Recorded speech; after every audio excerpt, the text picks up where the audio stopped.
Most people don't realize how deeply the decade you grow up in shapes the way you think, feel, and relate to the world. The 1970s didn't just create a generation, it quietly programmed a mindset that still shows up in everyday behavior today. If you've ever wondered why some people seem unusually resilient, independent, or emotionally guarded, this is where the story often begins. By the end of this reflection, you'll understand how growing up in the 1970s shaped emotional strength, social habits, and inner beliefs that still influence work, relationships, and self-worth. You may even recognize pieces of yourself or someone close to you and see them with new clarity. People who grew up in the 1970s were shaped in a world that moved slower but felt less predictable. There was no constant digital reassurance, no instant answers, no online safety net. Childhood was filled with long stretches of unsupervised time, which quietly trained the brain to self-regulate, problem-solve, and tolerate uncertainty. From a psychological perspective, this kind of upbringing strengthened internal coping mechanisms. When boredom, conflict, or disappointment appeared, there was no immediate escape. The brain learned patience, imagination, and emotional endurance. These skills didn't feel special at the time, they became automatic. Think about how different that is from today. What happens to a child's emotional system when discomfort is immediately soothed? Now ask yourself, what happens when it isn't? People raised in the 1970s often developed a strong sense of self-reliance. They were expected to figure things out on their own. If something broke, you tried to fix it. If you got lost, you found your way back. If you were upset, you learned to sit with it. This didn't always mean emotional openness. In fact, it often led to emotional restraint. Feelings were experienced, but not always discussed. The brain adapted by compartmentalizing stress rather than expressing it outwardly. This is why many from this generation appear calm under pressure, but struggle to articulate vulnerability. Another defining feature was the relationship with authority. Teachers, parents, and institutions were rarely questioned. Rules were accepted as facts of life. Psychologically, this reinforced respect for structure, but also created an internal tension between obedience and independence. In adulthood, this can show up as a strong work ethic, paired with difficulty pushing back against unfair systems. They may work harder than necessary, stay loyal longer than healthy, and endure discomfort quietly. The question is, does endurance always equal strength? Social interaction in the 1970s required presence. Friendships were built face-to-face.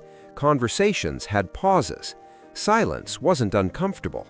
The brain became skilled at reading tone, facial expressions, and body language. These subtle skills are still visible today.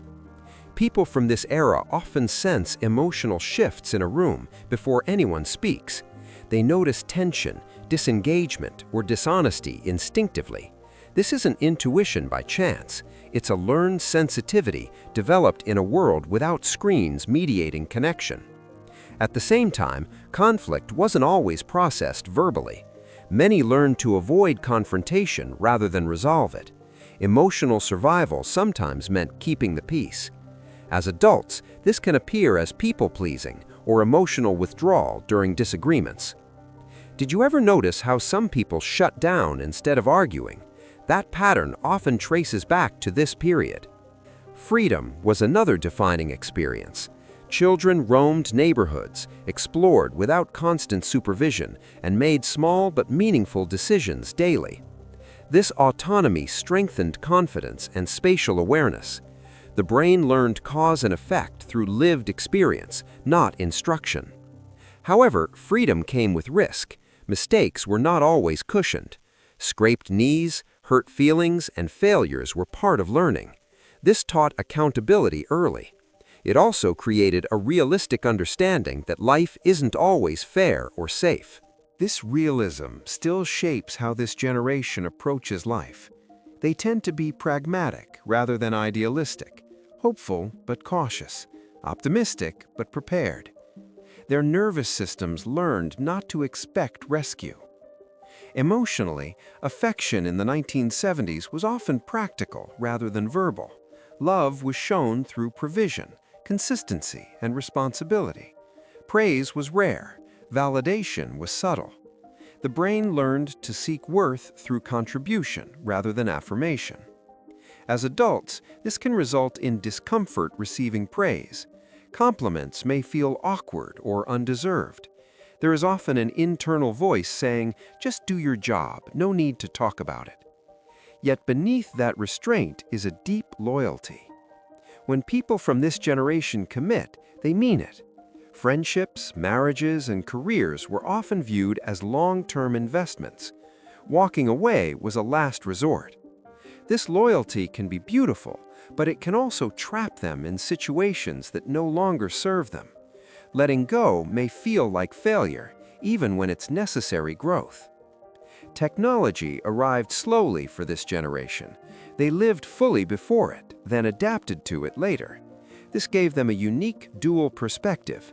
They remember life without constant stimulation, and they understand its cost. As a result, many value privacy deeply. They're cautious about oversharing. Their sense of identity is not built on visibility.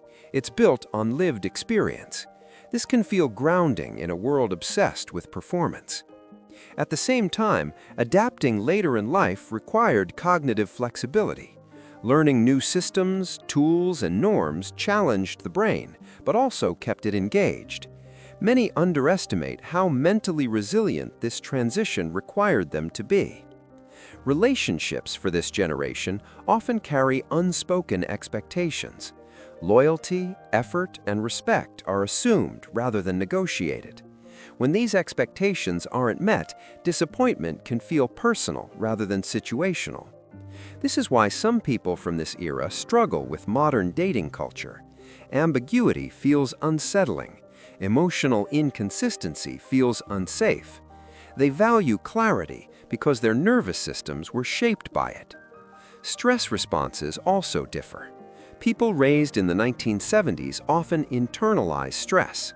They keep going. They don't always recognize burnout until the body forces them to stop.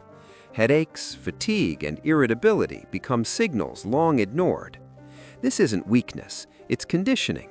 The body learned to push through before asking for help was acceptable. Yet there is a quiet strength here that deserves recognition. This generation knows how to endure uncertainty. They know how to rebuild. They know how to adapt without losing themselves. They also know the value of simplicity. Pleasure wasn't always purchased. It was found in routine, connection, and imagination. This ability to find contentment in less is a psychological advantage that often goes unnoticed. Here's something worth reflecting on. How much of who you are was shaped by the era you grew up in, rather than personal choice? And how much compassion might that invite for yourself and others?